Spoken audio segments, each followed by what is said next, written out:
Hi, welcome back. This is English 122, Pikes Peak Community College, the online version. This is week 4. We're moving into warrants, claims evidence, thesis points, so what, and transitions and framing paragraphs this week. It's a lot of information in a compressed lesson. I wanted to let you know your analytic exercise 2 is due this coming Sunday, October 11th. From what I've seen from your analytic exercise 1, you will have no problem with any of the writing assignments this semester. All of you blew me away with your writing. You're thoughtful, you're controlled. I didn't see any struggles with writing at all. It was clear, authoritative, so controlled. I want you to keep that kind of writing up. I want you to challenge yourself to bring new dimensions to your writing, to experiment with style, to experiment with placement, and take those risks. If a risk you take doesn't work well, I'm not going to hold you and say, oh, you failed a complete assignment. I'll just say this risk, I can recognize it and tweak it back this way, and it will refine it just perfectly. But you become stronger when you take risks, and I'm excited to see your writing. So this week, I'll just jump right in. There are a couple of things I wanted to say for foregrounding to try to tie all these elements that we're working with for week 4 together. So the first thing is to think about that thesis. Your thesis is the overriding claim, the purpose, in a sense, of your why you're endeavoring to argue this particular subject or topic, engage in the question at hand. You want it to have something that is relevant, that has meaning and purpose, not something that is thin, that has no reason to argue it out. So we want to talk about a thesis as having a motive. That motive relates directly to the so what, which is what you ask your reader to do when you hand responsibility for your argument over to your reader. That so what is usually the last couple of sentences or the very last sentence in your conclusion paragraph. It's what you build to. So you take your initial thesis point, your master claim, and you have a trajectory in mind of what your specific audience needs to do with the argument you put forth. If you don't have a motive in mind, if you don't have that so what in mind, how do you know what your thesis will do? So in order to construct a strong thesis, you have to have a strong so what. And those are two elements that you tweak over and over in your writing. You revise the thesis, so you have a working thesis, but you also have a working so what in mind. So that bookending of your argument. That's what I want you to think about. So framing your arguments. Think about nesting dolls. When you take one element out, there's another one and another one and another one. They seemingly all relate to each other because they all fit together. But one is distinct from the next, They may be similar, but they're also distinct.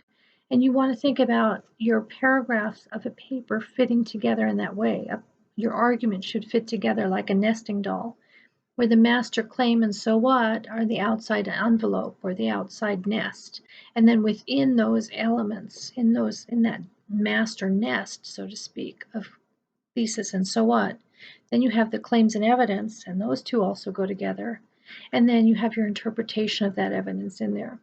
So multiple ways to think about writing, but one way to think about framing your paragraphs, framing your argument, thinking about nesting it within a thesis and a so what. So those two, this is leading to this. Another way to think about a thesis, that whole master claim, is what do you seek to accomplish rather than what you are talking about. So seeking to accomplish, that goes back to that motive, that idea of you're giving your audience some responsibility, you're asking them to do something at the end with the so what. If you're just saying, I'm going to talk about, I'll give an example of having way too many books. Is that a problem? For some people, not even a little bit. For me, clearly, it's my house is a mess. But is that a problem that's significant enough to argue? Well, it depends on my audience. If my audience is going to be other bibliophiles, yeah, we're going to jump in and we might engage. But if I'm arguing to my granddaughter who can't stand reading, she's like, I don't care, just get the books out of my way. So you have to have a motive. You have to have something that is, what do I seek to accomplish with that statement? Well, I might want to argue out, well, maybe we should move this kind of print behind me, all these print things, maybe we should move them onto an electronic database so that it's more manageable. Because if size is a problem to contain these texts, maybe containing it in a digital format is a more sufficient method. Now I'm starting to have an argument that's worth thinking about what I'm trying to accomplish. So then I have to think about the so what. Do I really want to eliminate the book form itself, the print version, or do I want to say, well, maybe there's a role for both? So I really want to think about, and this is what I'm trying to perform, how you develop a thesis. This is what we call invention. So as I talked about that, techniques of invention, little supplemental reading that will be for this week. There's lots of elements that go into invention, and invention is part of argument, the art of argument. It generally refers to proof and thinking about what kind of proof you can provide for an argument. But part of an invention is looking at the relationships between ideas and inquiry, really thinking about questions that are worth unraveling. So inventing is this whole process of thinking and questioning, revising and questioning again, and coming up with some kind of argument that's worth proving. So that's how we all tie these ideas in. There's a lot of ideas on that syllabus for this week. Going back to the idea of a master thesis, you want to think about a thesis that fits the available evidence. The critical component part of that statement is available evidence. I can argue that the moon is purple, but if I don't have evidence available to me to prove that argument, it's not going to work because I will just be giving an opinion that's refuted easily by counter arguments showing that the moon is not purple. I can try to fit that argument in by talking about optics, spectrum, and light, how light bends, or maybe visual, or I'm talking metaphorically. You see politicians shift a lot, especially in the last debates. They keep shifting about, well, I didn't really mean that, I meant this, I meant that. That's not a solid argument. So what you want to do is, does it fit the available evidence? Thinking back to probably before you even were born, not trying to be diminishing you, but there was the O.J. Simpson trial, and the thing that was the most memorable portion of that trial on television was when Johnny Cochran, the attorney Johnny Cochran, pulled out a glove and he came up with a little ditty that said, "If the glove don't fit, you must acquit." And it was a sing-song kind of ditty that he presented to the jury. What he was essentially saying is, if the evidence doesn't fit, not just the glove, and he had O.J. Simpson try on the glove and a big performance of, no, it doesn't fit. What he was arguing is, if the evidence doesn't fit, then the argument is not valid. So thinking about that as you're writing, does your evidence fit? If not, you've got an acquittal and you've lost your argument. So thinking about that. The last thing I want to say about a thesis in general, a master thesis, is you want to limit the scope of what you're arguing based on the size of the project. So if you're writing a book-length project, yes, your thesis should be a little more substantive. You have to have thesis points that you're going to go over, and usually those break down into chapters. If you're arguing a 6 to 8 page paper, which is what your final project is for this course, you want to limit the scope of it. You don't want to bite off so much that you have a thin product at the end. So when they say less is more, that's exactly what they're referring to in terms of argument. The less you bite off, the more richness you will have, because you're going to have to think clearer, stronger, deeper. You're going to have to think and really dig down and tease out and develop the idea. And how do you develop those ideas? Going back to those invention strategies that we'll talk about how to look for the relationships between ideas. Sometimes understanding a word in all its nuances will give you a whole 2 pages worth of writing. Just the word question itself could give 4 pages of writing, depending on how you look at the word question and what your motive is for that. So you have to really understand that you don't have to tackle everything about a subject. to have something that is an available argument that you can prove with the data or evidence available at hand. That is something you can accomplish with your so what. Make it manageable. Stay focused, stay small, and you'll have an incredible explosion of depth and richness. And it seems odd to say that, but don't go thin, go deep. So those are things I want you to think about with the master thesis as you're gathering all these ideas.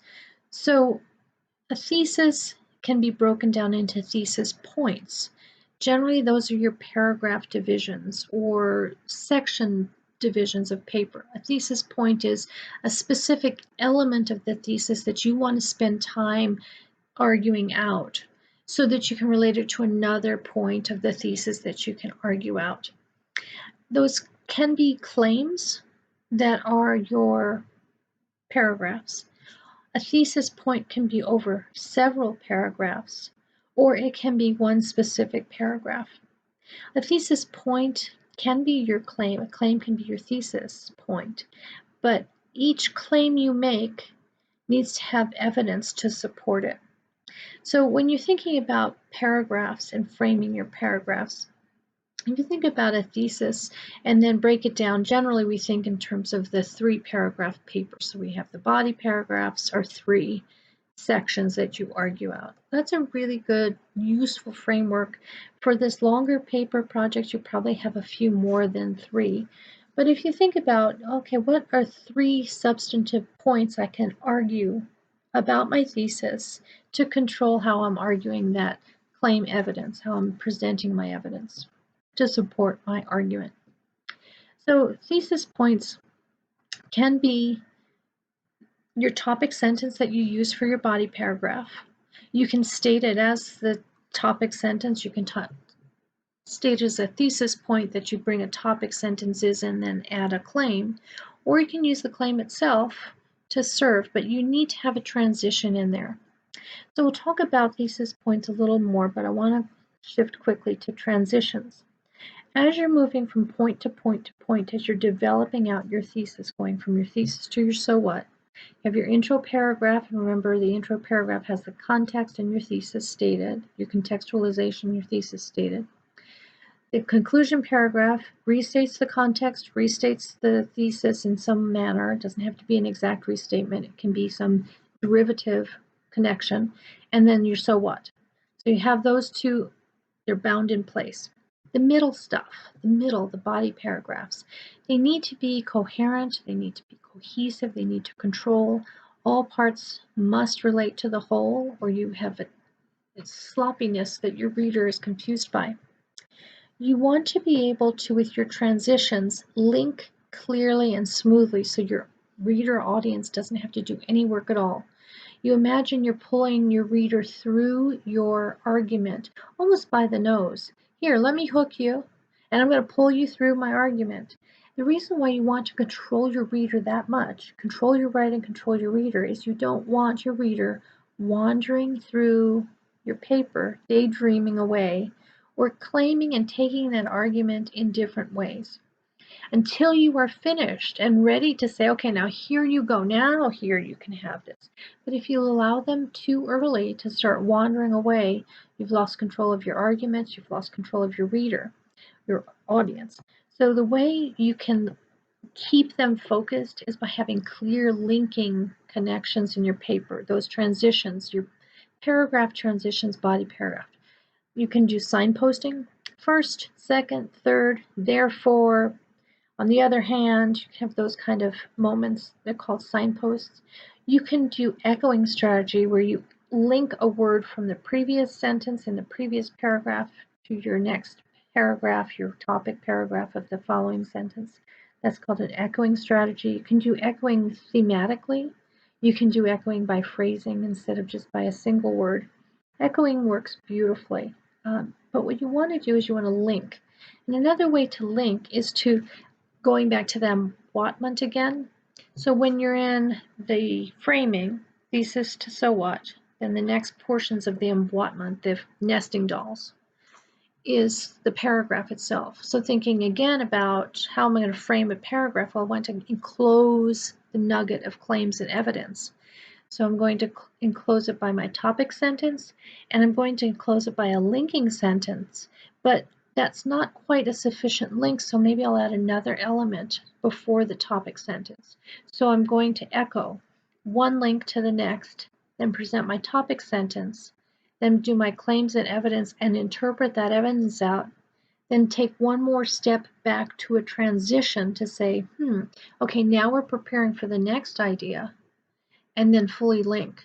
So that kind of writing is called meta discourse, where you kind of take extra steps to frame your paragraphs, so you put in place the connection for your reader.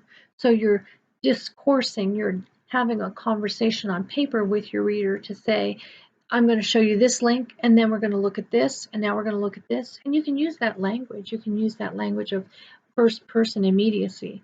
Now let's look at this. Now look at that, because that also gives you control and authority.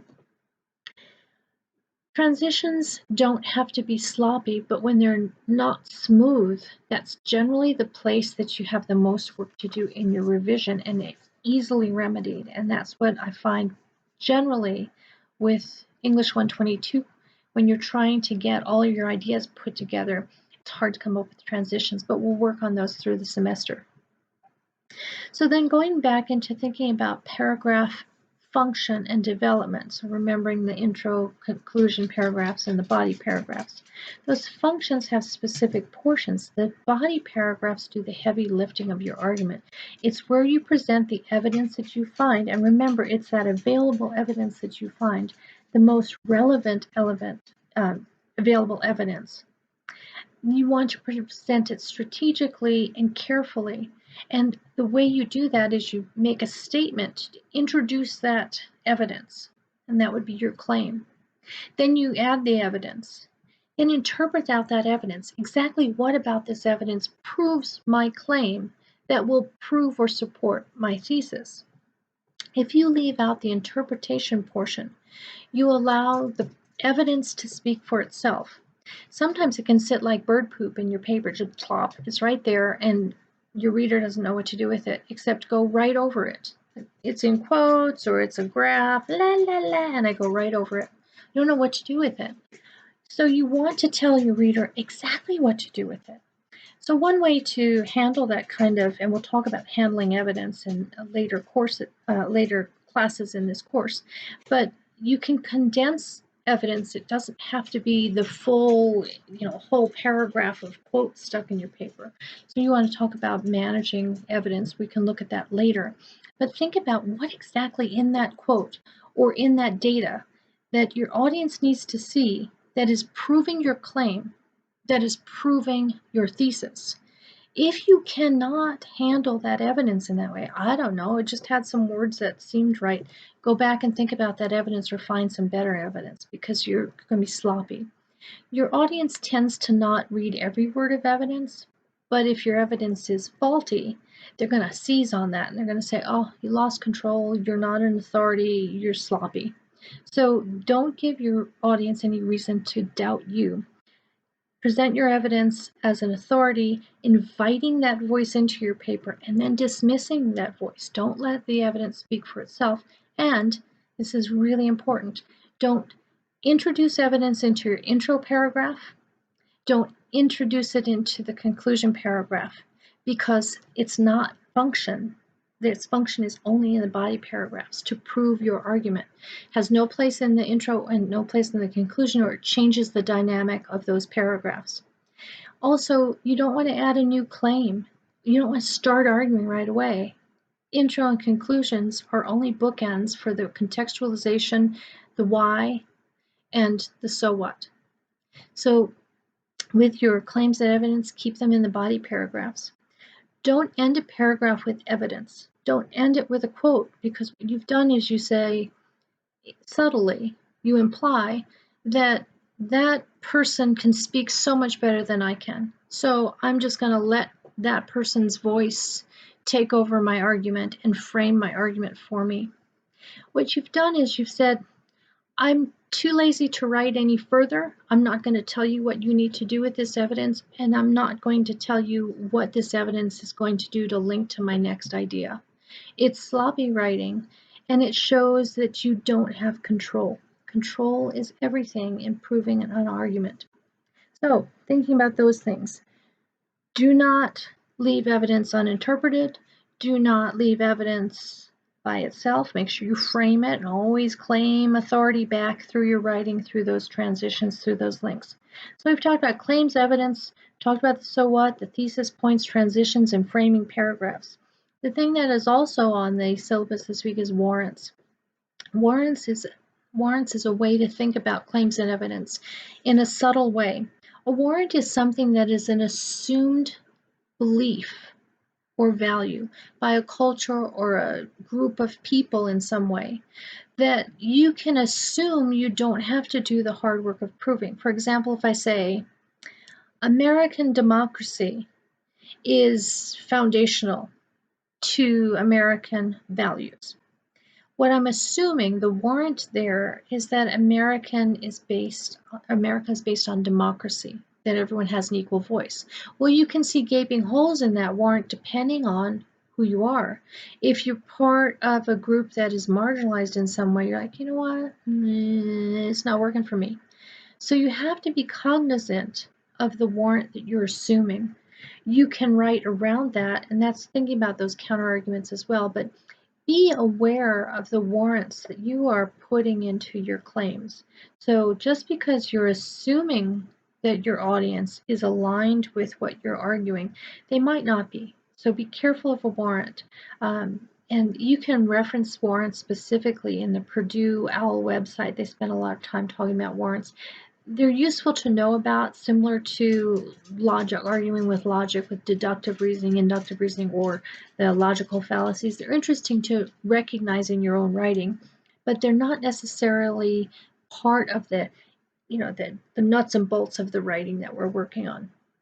So the only other thing I have to talk about this week, and I'm sorry again, I always talk for forever and ever, I want to give you a quick analogy of how I understand intro, body, and conclusion paragraphs to understand these framing modes. Instead of the nesting dolls, I like to think of an intro paragraph as a treasure map, and you're contextualizing your reader. You're telling them where exactly they need to go, where you're going to take them towards the thesis, which is the treasure.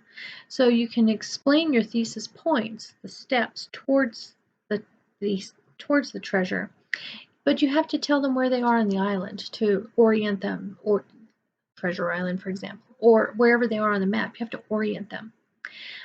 I think of a conclusion paragraph as the bill you get for having a meal, the check.